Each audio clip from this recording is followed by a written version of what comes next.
Okay. All right, welcome to the second Junior Golf Recruit podcast, the show that covers everything regarding junior and college golf. I'm Peter Festi, and today we're discussing college golf with a coach I've known for a couple of years, Lipscomb University Director of Golf, Will Brewer. Will has been generous in providing JGR with insight into the college recruiting process, what college coaches are looking for, and how they pick players. His advice has greatly assisted Junior Golf Recruit in providing a meaningful platform for junior players and college coaches to assist in the recruiting process. Will was hired by Lipscomb University in 2012, first as the men's head coach, and then added the director of golf title for the men's and women's programs in 2015. Welcome, Will. Past couple of weeks have been pretty good for Lipscomb golf, currently ranked number 65 nationally in Division I, winning the ASUN team championship. Graduate senior Will Holland won the individual ASUN championship, and just for good measure, you added ASUN Coach of the Year. Next week, you'll be heading to Baton Rouge for the NCAA Regional. Welcome to the show. Tell us how the past couple of weeks have been for your team. Well, thank you, Peter. I appreciate the opportunity to share a little bit about Lipscomb Golf and what we do. Last couple of weeks have been, in some respects, magical. We had a decent fall. The spring was, just so for a while, and then we saw some really good things happening in Texas. We played at University of Houston's event in Laredo and finished second there, and felt like things were coming together. We saw another couple of good outings, and then we played at Stanford's event, 31 teams. We played so the first two rounds, and then set the tournament single round. We shot 9 under the final round at TPC Harding Park, and it was the best round of the 90. 31 times 3 is 93 rounds for that week, and we felt like something's clicking. Yeah. And we thought, okay, we had a decent outing at Missouri, just weren't quite there. And then we had a plan for the golf course that we played at at RTJ in Alabama for our ASUN championship, and the plan turned out well, and we started off pretty quickly. Set it in motion, and just kept the pedal down, and ended up winning pretty convincingly.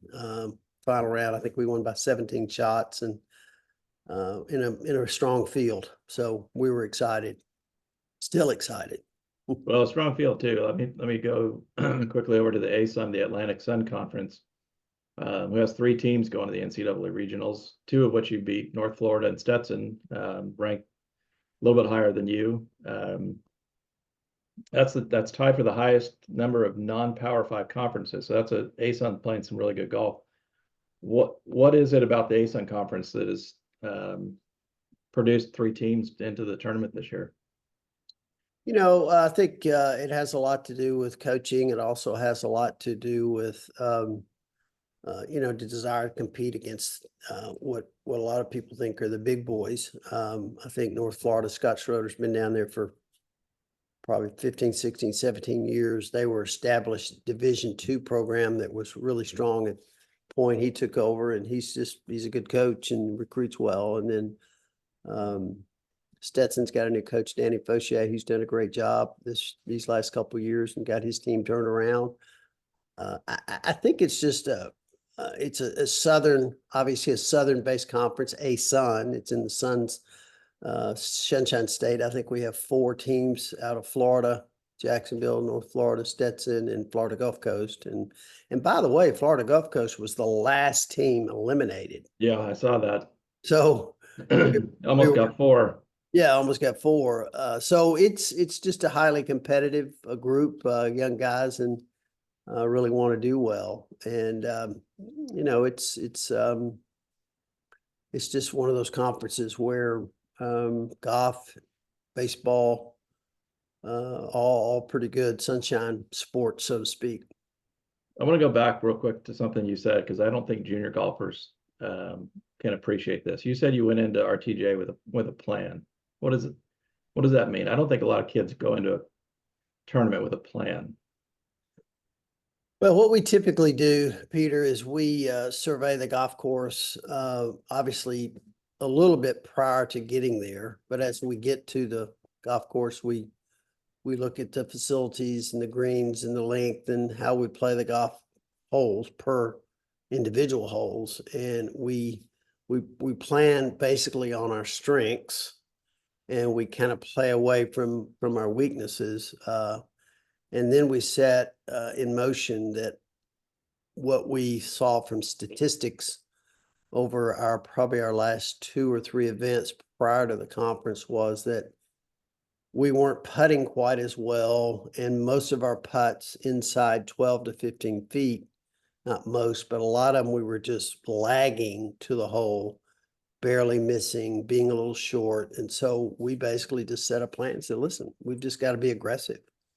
And if we're aggressive, our strokes are good, and then hopefully we can make more birdies. Well, that turned out to be a really good plan, as those greens were very undulating, and we played pretty aggressive. We had plans on particular holes with particular hole locations where to try to place the ball to give us an advantage. And that advantage would be that if there's a slope behind the hole on the left or right, whatever it might be, we're going to play if we're on the left, we're going to play a little bit longer, a little more aggressive to the left of the hole, so that you would use the green to help get the ball closer to the hole. Those things like that, particular holes, we'd say we don't need to hit it 300 yards. We need it at 270. Let's play to a certain spot and then hope we make putts. That's the whole key. You got to make putts in this game. Yep. It's a driven game that's driven by speed right now, as you see these guys, USGA limiting the ball. Golf courses in some respects are being thought of as losing their credibility because they're too short. And there's a debate on that. You could have it another time, but I do believe that you got to play into your strengths. You've got to see what your weaknesses are and try to improve those weaknesses. But the lion's share of what we do in golf in college is short game from 140, 150 yards in. If you're really precise there and don't make silly mistakes, you can be competitive in almost every event. Yeah, great. So let's talk about Lipscomb for a minute. This school means a lot to you. I imagine you went to school there, won the 1976 NIAI National Individual Champion, 3-time All-American at NIA, golf instructor at a couple of very, very good golf clubs in Tennessee, and then came back in 2012. You're located in Nashville. Tell us a little about the university and your approach to the golf program. Well, university is a great culture. It's a conservative culture that we appreciate. High academics. I have to brag a little bit. We just got an email from our academic advisor, and we had a 3.79 GPA for this semester, which is outstanding. Wow. Cumulative. So we're excited about that. But we're really strong in business, communications, and also preparing teachers and for academics, for educational growth. We also are really strong in accounting. So we attract young men that obviously value academics. And, most of the golfers that we recruit, parents recognize the value of academics. So, but it's a lot stronger than we get a lot of credit for. A lot of noise in Nashville, meaning that we're kind of lower on the totem pole for Music City, Titans, Predators, Nashville Soccer Club, whatever it may be. So, but we're proud of our university, and it continues to get better and growing annually. Right. So a non-tournament week, maybe this week, although you're getting ready for regionals, but a non-tournament week for your players, what is that like? Do they spend time in the gym? Do they spend time practicing, playing qualifiers? Sure, What's a sure. typical week like? Yeah. A typical week for us would be, we work out in the mornings, 6:30 in the morning, Monday, Wednesday, Friday. And then we typically play Tuesday, Thursday, Saturday, off on Sunday, give them a day off. On their, and that fluctuates from class schedules from time to time, but yeah, it's a whole, our program is developed to around the culture and the I guess the DNA of our program is that we are trying to develop young men authentically. Mm-hmm. We know that there's only so much room to be a top 200 player in the world. Yeah. And we are realistic. We are going to encourage every young man when they come here, if they want to pursue professional golf at the highest level, this is a good place to come. We've got 4 or 5 guys that are still playing on tours around the world that started with us about 10 years ago. So Mm-hmm. got guys that we've developed, we've helped transfers to come in, but we look at everything as trying to be excellent in all things that you do, whether it's training, whether it's academics, whether it's how we dress, where we play, how we hopefully we discipline ourselves and our culture in a way that people look to us. And because I tell my guys, I say, guys, athletes, whether you like it or not, are always on stage. Yeah. And, and we want to make sure that when people see us, that they don't see us goofing off or looking like, we don't care about what people think. And I'm not trying to say we walk around on pins and needles by no way, but by any way, but we have a culture that we try to develop, that being authentic men means that you're real man if you reject passivity, accept responsibility, look for God's greater good in all that you do. And then the fourth is authentic men have to lead with courage. I tell my guys, I said, listen, in 10 years, you're going to be married, maybe have a kid, have a job, maybe plan to tour. I don't know. But if you don't accept the responsibility of getting off the couch and you're passive, it's going to be a hard life with your wife. So you Yep. accept these things and going to class and working out and having a lot of energy to be focused on what you need to be focused on to improve, being coachable, listening, understanding that, you got these 4 years, you've got to grow to be successful. It's got to be quite a transition from when you look at it over 4 years of how this kid was when he came out of high school to when he graduates from college. Yeah, the transformation we see is pretty phenomenal. We typically take measurements and swing speed and weight and all that, and we compare them annually. But it's really, I had a kid that was our top 2 player this year, Ford Golisich, that came in. He was 5'7" and weighed about 125 pounds when he got here. He hadn't grown much. He's about 5'7", 5'8" now, but he's 160 pounds, strong. Uh, good academics, that did everything well. And, he's won 2, maybe 3 college golf tournaments. And when he came, he was basically not highly recruited, and just needed an opportunity. And so we gave him an opportunity. And I think he missed 1 tournament in college. Hmm. Yes. So he's played in basically 50 college golf tournaments. So, and that way, that's kind of what we see. We see that the guy has the internal fortitude, the desire to learn and listen and grow. Um, you know, you can do a lot with that energy and that attitude, and that's what he's done. Yeah, that's awesome. So coming up in about 5, 6 weeks, high school sophomores can be contacted by college coaches for the first time. What can a class of 2026 expect from your recruiting process over the next 2 to 12 months or so? Well, basically, what athletes at that age, they're all waiting for the questionnaire or the coach to show up and watch them play. And obviously, at 16 years old, to see a coach walk up and watch you play can be intimidating.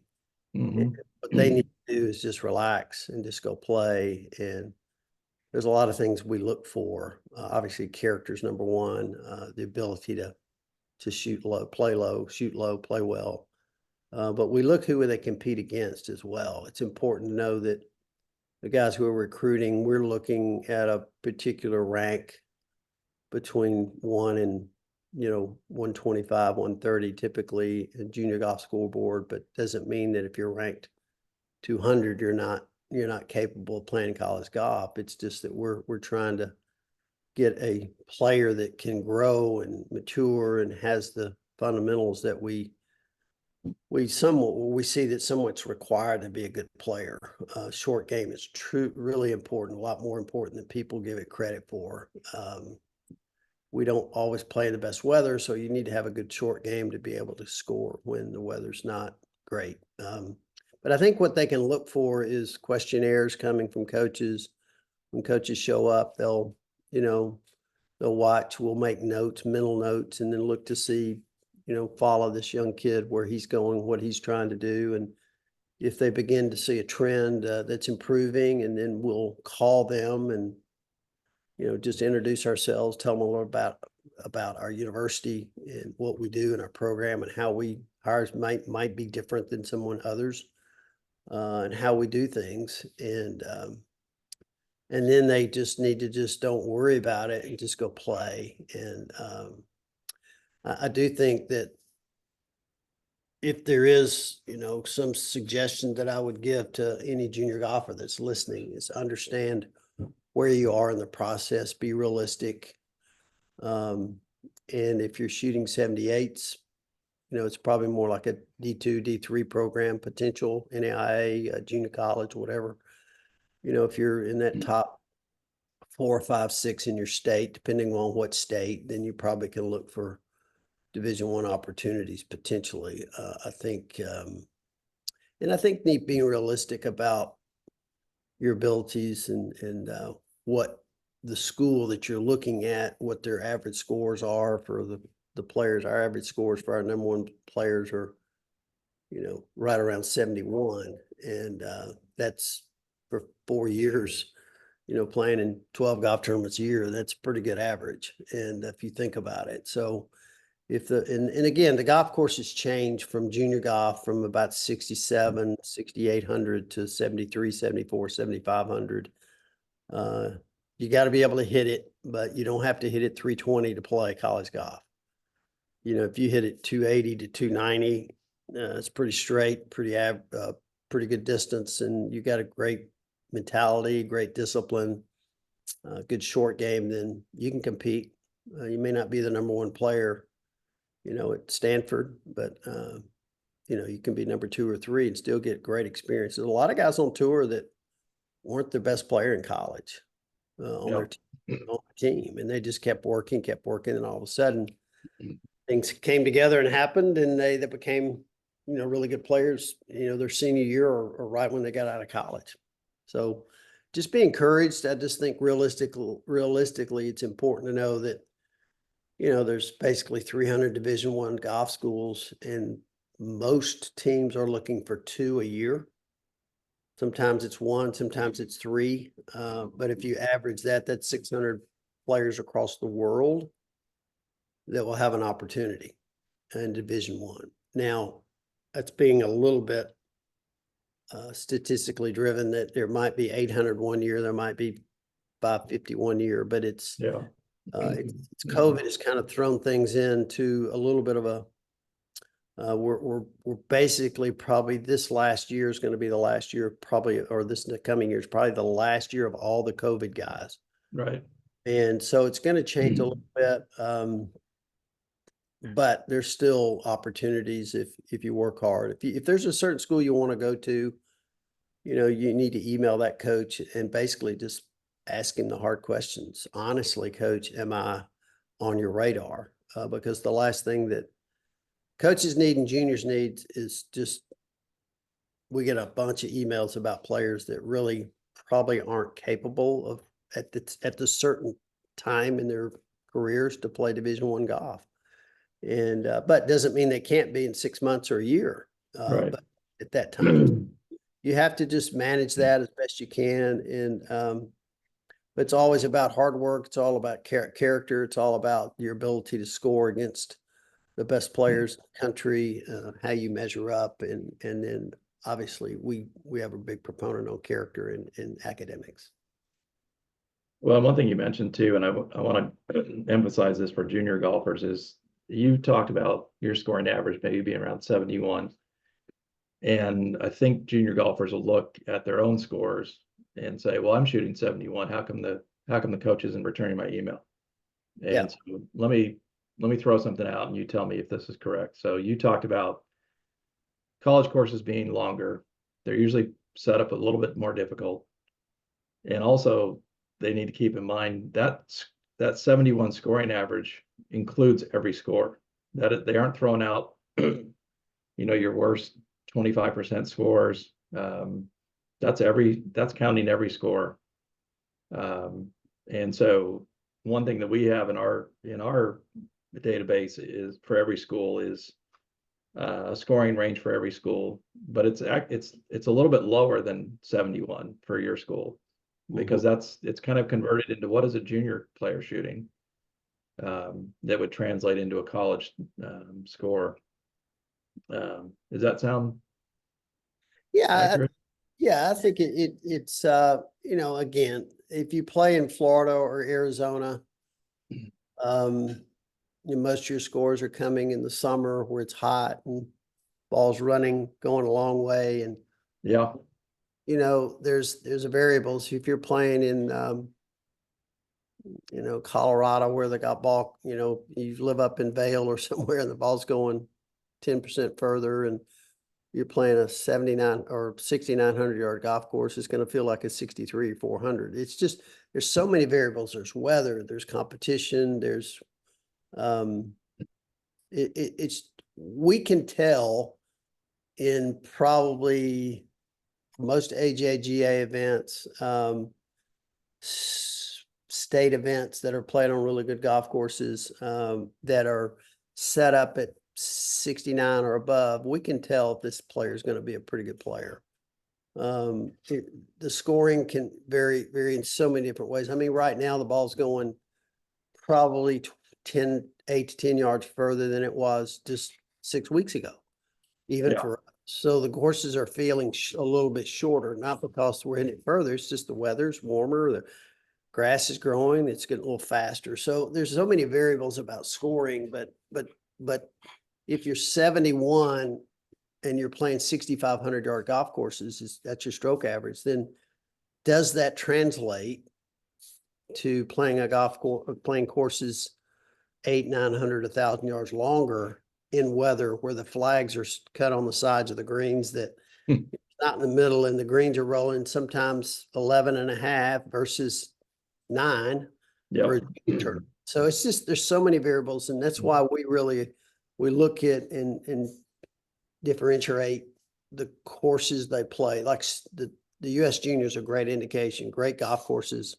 Yeah. Strong, roughs up. It's in the summer, so you can kind of really see the ball's going a long way. And you see in those better events who rises to the top. Again, you don't have to win every junior tournament. You just have to be in the mix and have the fundamental golf fundamentals in your swing and how you approach the game and your attitude and all those things mean so much. But scoring averages are variable, and it's, we can see if you really play well at PGA National and, in the tournament, you average 72 or 3, you can play. Yeah.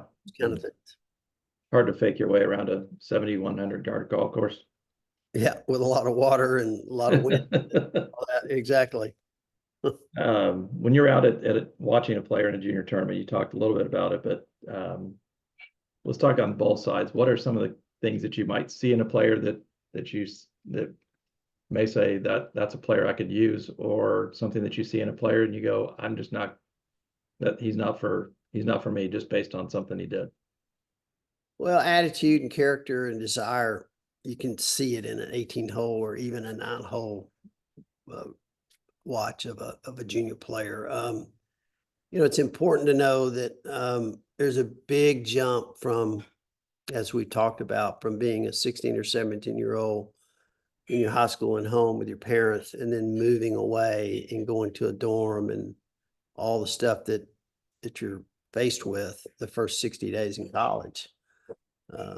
And so we're looking for maturity. We're looking for how the player plays, how he reacts to particular shots, a good shot or a poor shot. Does he look at his parents every time he hits a shot? If so, then that indicates that they're trying to please their parents more than just go out there and they're independent to play. And that's just a sign of their maturity one way or the other. I think we look for how they react after a bad hole, how they react after a bad shot or a good shot, or how they perform coming down the stretch in the heat of the competition. Are they real nervous? They get faster, slower, whatever that might be. Can they sustain that over do they do that two or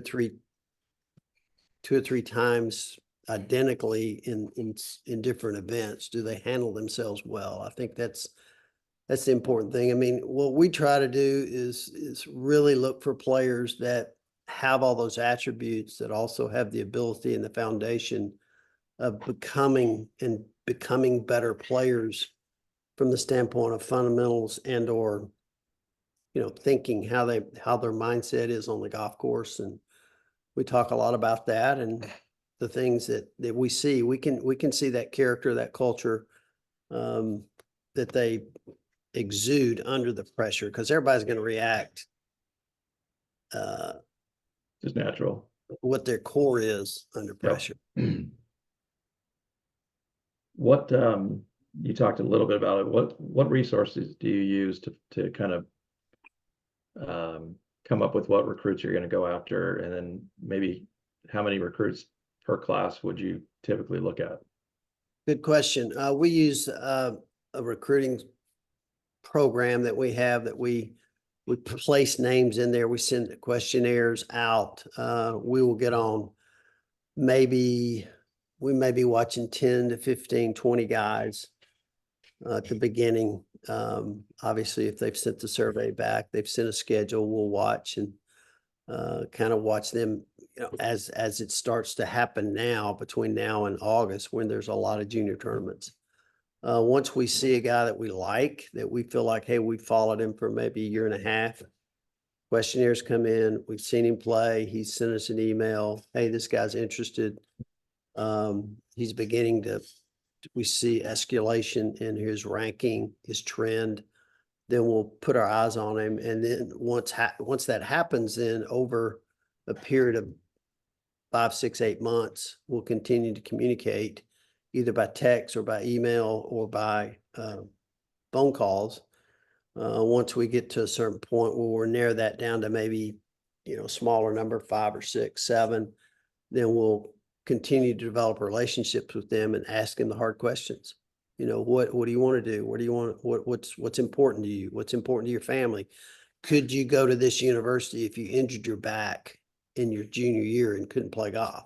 Those are the kind of questions that need to be asked, because golf's really important for us. That's how we make our livelihood, but it's not end all to end all.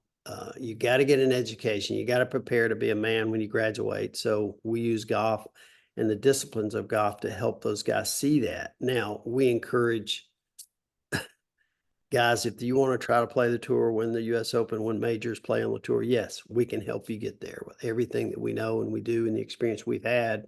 We feel like we're pretty good at that. Good. Last year, I think it was last year, you and I talked about different attributes that you might look at: club head speed, short game, what have you. Does your team have a kind of a singular identity across every player that you've recruited, or do different players have different strengths and weaknesses across your team? Yes, different players have different strengths and weaknesses, and we see this year's team, the last couple of years, have been a really strong, a lot of speed on our team. We hit it a long way. We got two guys that probably average about 118 to 119 swing speed in tournament play. The others are around 15, 16, 115, 116 swing speed. So that's tour average right now is about 115, 116. So we see that they have reached that milestone that's important.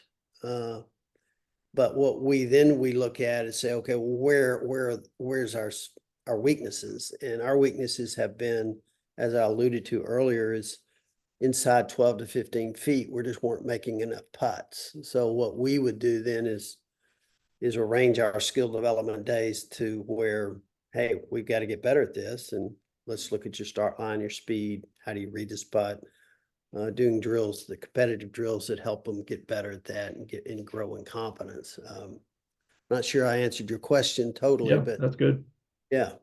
So I know another thing you and I talked about recently was NIL, name, image, likeness in college sports, and that's certainly taken off in some of the bigger Power Five conferences. But how has that changed the game in the last couple of years in golf, especially? well, I don't know this for a fact, but there's probably a lot fewer NIL recipients on the golf teams across the country than some people might know. I'm sure the bigger schools are developing cultures and a way to help players. I've heard of one school. I won't name the school because I'm not sure it's factual, but I had a coach tell me that there's one school that uses its 4.5 scholarships on their 9 or 10 players, and then has a collective that allows them to pay for someone who may be at a 50% level scholarship. And so in effect, with that collective, then they can take that money and pay for their school. They're collectively having 7, 8, 9 full scholarships on their roster. Yeah. It's fair. It's challenging for us to do that as a smaller mid-major school, but I think for golf, it's more of less than NIL, name, image, and likeness, and it's more of a collective. And the collective just gives money to particular athletic program, and the athletic program gives it to whomever they need, golf or tennis or whatever it might be. Whereas football is probably, and some higher profile guys may be required to do a few things NIL wise, but when you really think about it, I'm not sure there's too many 18, 19-year-olds that are going to represent IBM or a bank in a way that is going to attract customers. Right. Really, I think it's, in some respects, it's camouflaged as, hey, it's great for the students, which I'm happy the students are making more money on that side, but Right. it's really a collective. So whoever has a lot of money can divvy it out. Then I think that's an advantage for the players, but and they'll take advantage of it. And I don't know how many schools do it. I have no idea. We've talked about it. I don't know what'll come of that at Lipscomb down the road, but it's definitely changed it in respect to players transferring. If they, we have a basketball player on our team at Lipscomb that was a pretty good player and got hurt at the very end of the season, but is transferring to another school because he's getting paid to do that. And that's not an NIL deal. That's a collective. Yeah. It's basically become, in some respects, probably what it was like 20, 30 years ago, under the table. Now it's above board. The rules are okay, but I think I just don't think it's the best culture to develop young men to not live up to their commitments and do the things they want to do with a team and grow the team and get better. That they just leave for, money. And now, but that's the rules. That's the way. That's the game we're playing. And but I don't think there's a lion's share of a lot of golfers in the Division I world that are getting a lot of money for NIL collectives. There's probably a few that get a little bit, but I don't know what that little bit is. Is that 10,000? Is it 100,000? I don't know. Yeah. So One of the search functions in JGR is looking at colleges by score, and the way we designed it was based on the scoring range of your number 1 through 3 player, with the idea that, and this came from Chris Ambry, who helped with this.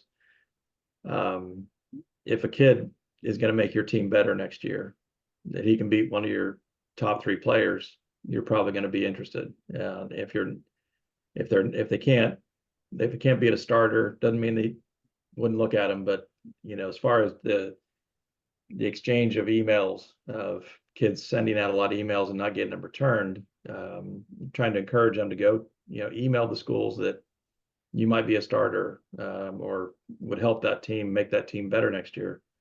But I also see that kids will look in. Your scoring average maybe 71, so let's just use that. But they'll look and say, well, I'm a 73 or 74, so that's really close.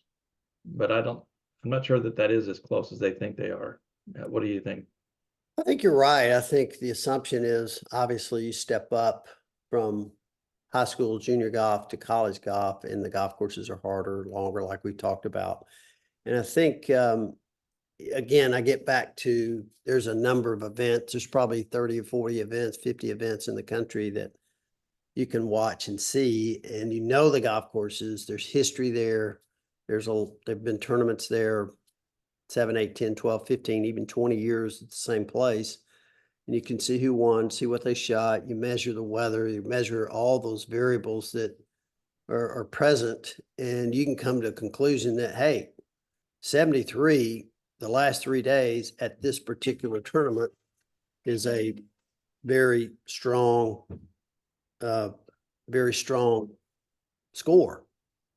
In other years, the weather could have been 80 degrees, fairways were running, hadn't had rain for 3 weeks. Now the ball's going 20 yards further. Their greens were soft for whatever reason, and the guy shoots 69, 70, 71, and which is better?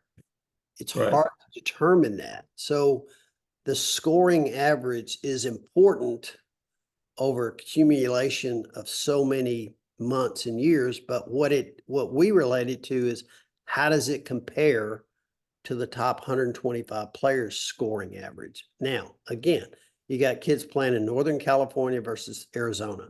You got playing in Wisconsin versus Tennessee or Florida. There's different variables, and you just have to compare it where you have the lion's share of the best players in the country come together at a lot of events, and you just kind of compare and say, hey, what was the weather like? What were the greens? They were soft, they were slow, they were fast, firm, whatever. We played a tournament at Auburn this year at their event, and very, very, very challenging greens because they were rock hard, because they had renovated the golf course. So there's the scores there were extreme. I mean, the host team I think they shot 10 over. Yeah. For a cumulative score. Well, you look at most college golf tournaments, it's 10, 8, 10, 12, 15 under par. Yeah. So the variable there, it's just all about the field. It's all about conditions, all about length. It's all about speed of the greens, the softness or the firmness of the greens, the softness and the firmness of the fairways. How wide were the fairways? Were the roughs deep? Were they not, or the Bermuda hadn't come out yet? Were you playing somewhere up north that had 2.5-inch rough?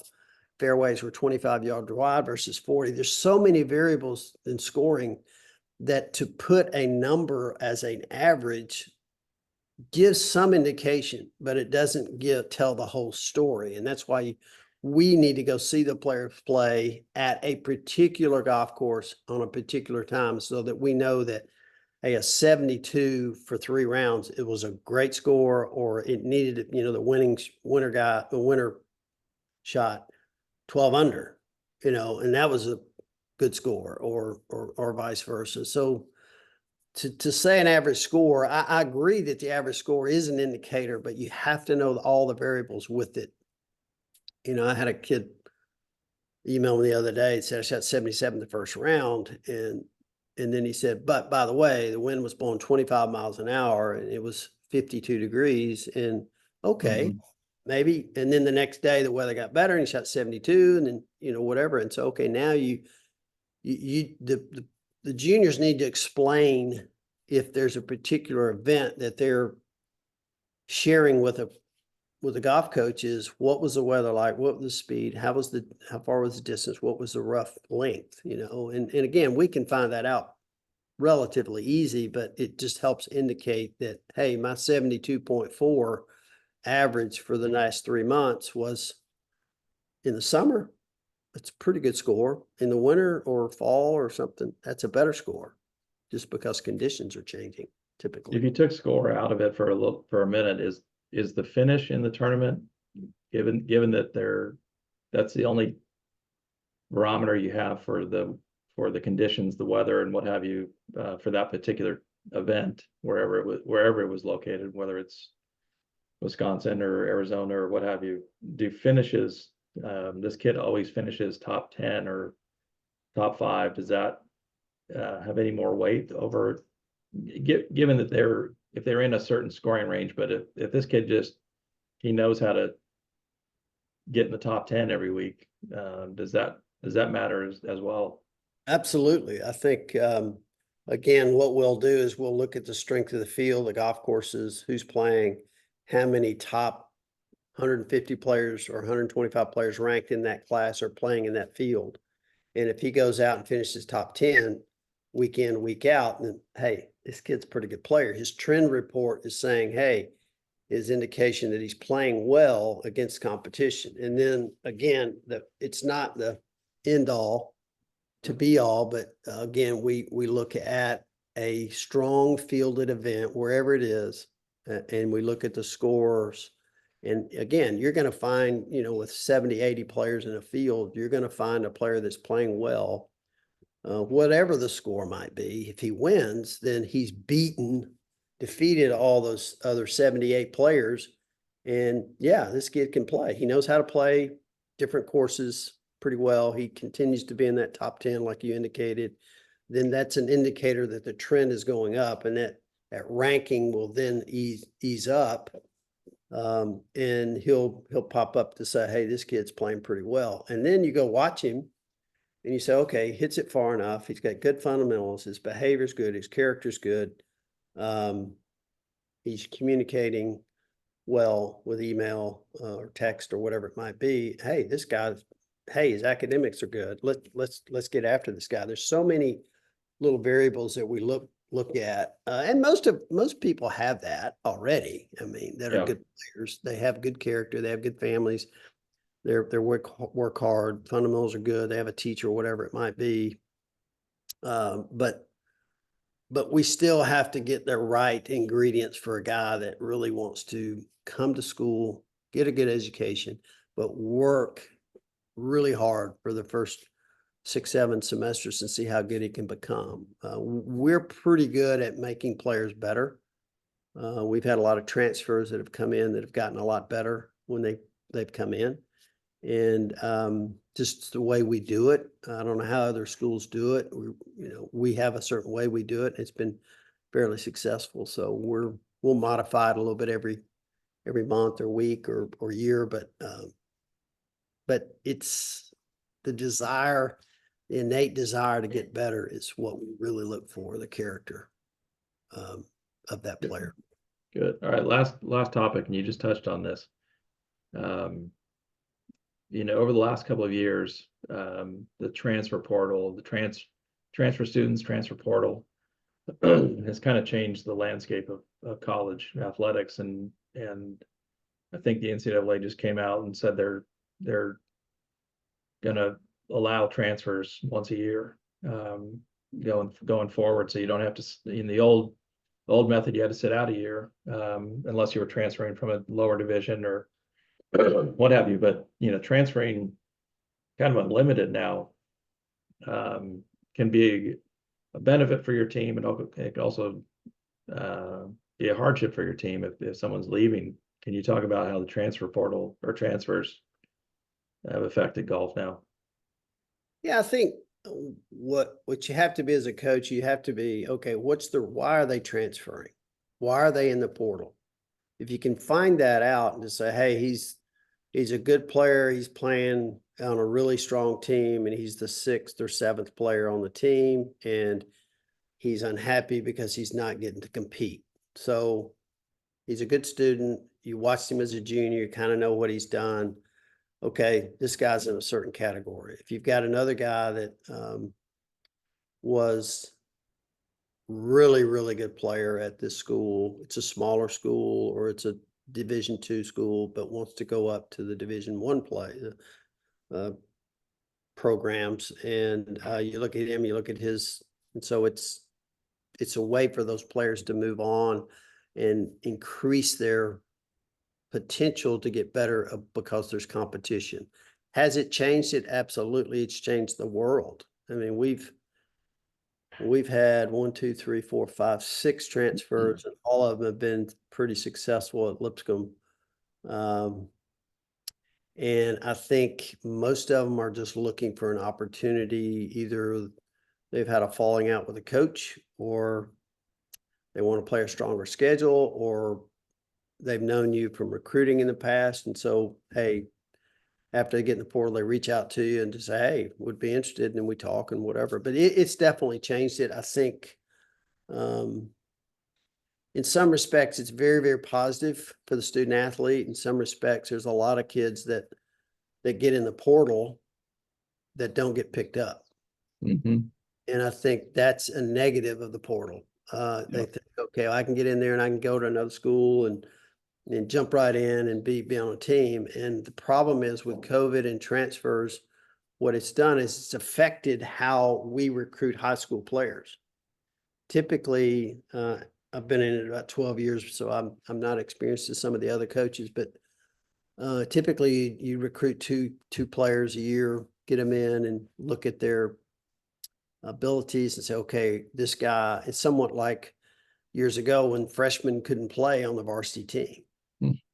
You kind of, okay, this guy needs development. What does he need? He needs speeds, he needs strength, he needs to learn a little bit more here and there. So you give them that year of opportunity to grow, and then they become a pretty good player by the time they're juniors. Well, because the portal is so porous and so it can move so quickly that the development of players, I think, is a little bit harder, because if they don't play, they think, well, I can get in there and go somewhere else. Well, maybe you can. And if you can and you're unhappy, go. But it's, somebody did a study a couple of 3 years ago, and they said that they thought about 65% of the players that got in the portal went to equal to or a better spot, and 35% went to a lesser or didn't get picked up. So, and those numbers may be off a little bit, but if you know the fact that if you get in there, you've somewhat closed the door on your current opportunity, and it's a re-recruiting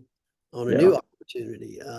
So it's a little bit of a risk for a player to do that, but I understand if they want to get better and try it. And we're open to, I mean, the transfer portal opens tomorrow, May 8th, for men's golf. And, every coach in the country will be all over it when they see 20, 30, 40, 50, 100 players. I don't know how many are going to get on the portal, pop up, and they're going to measure, hey, where is this guy? Who is this guy? Did he play? They'll call different people and coaches and pros and find that out. And then it helps programs like us in some respect, because I think our reputation is we know how to grow players and produce players and make them better. And when they go somewhere and they're not quite getting along with the coaches or whatever it might be, then they have an alternative potential to come to a school. But it has changed recruiting. There's less high school players getting recruited. Fewer, and that's been frustrating, I'm sure, and then the transfer portal, and then those things just fill the void And so it's a good window because we have a good month basically to see who we've got that possibly might fit our program and our culture to come in. And then June 15th opens up, the next year's recruiting class. So, Yeah, that's what I've seen too, is that especially for some of the higher ranked programs, they can get an established player that's already played in college. They know what their scores are at certain tournaments, and if you can bring in that kid versus a high school kid that you hope plays well in college, and I'm not sure that it changed a whole lot for your top 100, 150, 200 kids in high school, but certainly farther down the ranking, there's less opportunities at the highest level, I should say.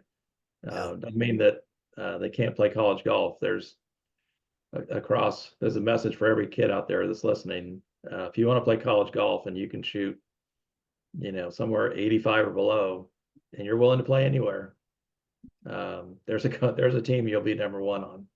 yeah. May not be the place you want to be, but if you want to play college golf, there's a place for you.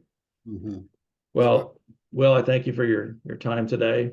I wish you all the best in Baton Rouge next week. We'll be watching your team. Hopefully you can make it to La Costa. That'd be exciting. Yes, it would. Peter, thank you for your time. I appreciate your insight in your recruiting process of what you're building there. I think it's well stated in what you do, and your platforms are improving every day. And I'm excited to help be a part of that because I think it's something that obviously we as coaches are always looking for, that player that's in small town, wherever, Yeah. that's getting noticed, and all of a sudden he gets in a tournament and he shows up. So your program does a really good job for us, and we appreciate it. Thank you very much. Well, you're welcome to come back to the podcast anytime. You let me know. I'll be glad to come on. All right. Thank you. Thank you, Peter. Take care. Have a good day. Bye. Great day. Bye-bye.